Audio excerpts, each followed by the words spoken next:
నూతన సంవత్సర వేడుకలను మద్యంతో కాకుండా కుటుంబ సభ్యులతో జరుపుకోవాలని పౌర సంఘం అధ్యక్షులు దూసర్లపూడి రమణరాజు, జిల్లా అధ్యక్షుడు ప్రసాద్ పిలుపునిచ్చారు. కాకినాడ భానుగుడి సెంటర్లో జన విజ్ఞాన వేదిక ఎస్ఎఫ్ఐ సంయుక్త ఆధ్వర్యంలో నూతన సంవత్సర వేడుకలు మద్యం మత్తు పదార్థాలకు దూరంగా జరుపుకోవాలని ర్యాలీ నిర్వహించారు. తొలుత భానుగుడి సెంటర్లో ఏర్పాటు చేసిన కార్యక్రమానికి జన విజ్ఞాన వేదిక జిల్లా అధ్యక్షులు ప్రసాద్ అధ్యక్షత వహించగా కార్యక్రమంలో JNTU professor doctor Alapati Srinivas, Kakinada పౌర సంఘ అధ్యక్షులు Dusarlapudi Ramana Raju, JNTU retired professor doctor అబ్బాయి విద్యార్థులను ఉద్దేశించి ప్రసంగించారు. అనంతరం వారంతా ప్లకార్డులు, బ్యానర్లు పట్టుకుని ప్రదర్శన నిర్వహించారు. ఈ కార్యక్రమంలో ప్రధాన కార్యదర్శి శ్రీరామ్, యుఎస్ఎన్ రెడ్డి, మేకా సుబ్బారావు, మురళీకృష్ణ, రామకృష్ణ తదితరులు పాల్గొన్నారు.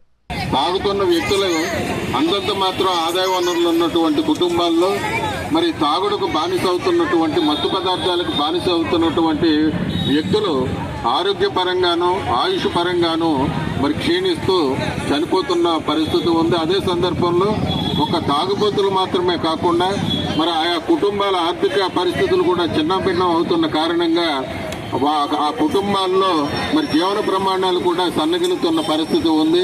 పౌష్టికాహార లోపం, ఆరోగ్యపరమైన సమస్యలు ఇవన్నీ కూడా పెద్ద ఎత్తున పెరుగుతున్న పరిస్థితి ఉంది. కాబట్టి ఈ అన్ని అంశాలను కూడా దృష్టిలో పెట్టుకోవాల్సిన అవసరం ఉంది. మరొక ముఖ్యమైన విషయం ఏంటంటే మద్యపానం కారణంగా మరి రోడ్డు ప్రమాదాలు పెరుగుతున్న పరిస్థితి ఉంది. రోడ్డు ప్రమాదాల్లో విలువైన ప్రాణాలను కోల్పోతున్న పరిస్థితి కూడా ఉంది.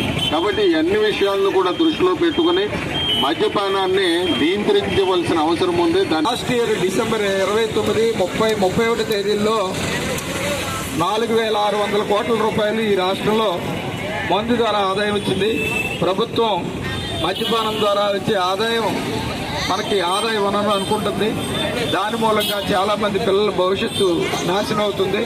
అంతేకాకుండా యాక్సిడెంట్ల రూపంలోనూ ప్రేమ విఫలమైనా, సఫలమైనా, ఫస్ట్ క్లాస్ వచ్చినా లేకపోతే విడిపోయినా అన్నిటికి మందే కారణమని ఒక అలవాటు పడుతున్నారు.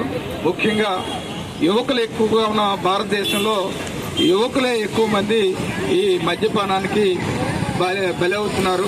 మద్యపానం మాదక ద్రవ్యాలు మనం చూసుకున్నట్లయితే 25 రూపాయలతో గంజాయి చాక్లెట్లు దొరుకుతున్నాయి. పిల్లలు దానికి అలవాటు పడుతున్నారు. ఇది ఆరోగ్యమైన సమాజానికి మంచిది కాదని జన విజ్ఞాన వేదిక కోరుకుంటుంది. మరి ఈ యొక్క పండుగలు హిందూ పండుగలైనా, ముస్లిం పండుగలైనా, క్రైస్తవ పండుగలైనా, ఏ సెలవు రోజులైనా సరే కూడా ఈ మద్యానికి, మత్తు పదార్థాలకి, మాదక ద్రవ్యాలకి పిల్లలు దూరంగా ఉండేటువంటి వాతావరణంలో మరి తల్లిదండ్రులు బాధ్యత వహించాల్సినటువంటి అవసరం ఎంతైనా ఉంది.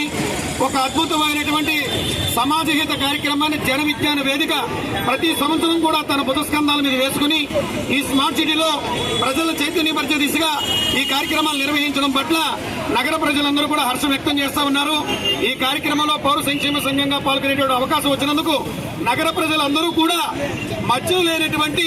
మద్య ప్రవేశం లేనటువంటి నూతన సంవత్సరం 2025లో అందరూ కూడా క్షేమస్థాయి, విజయ, అభయ, ఆయురారోగ్యాలు అందుకోవాలని మనస్ఫూర్తిగా కోరుకుంటున్నారు.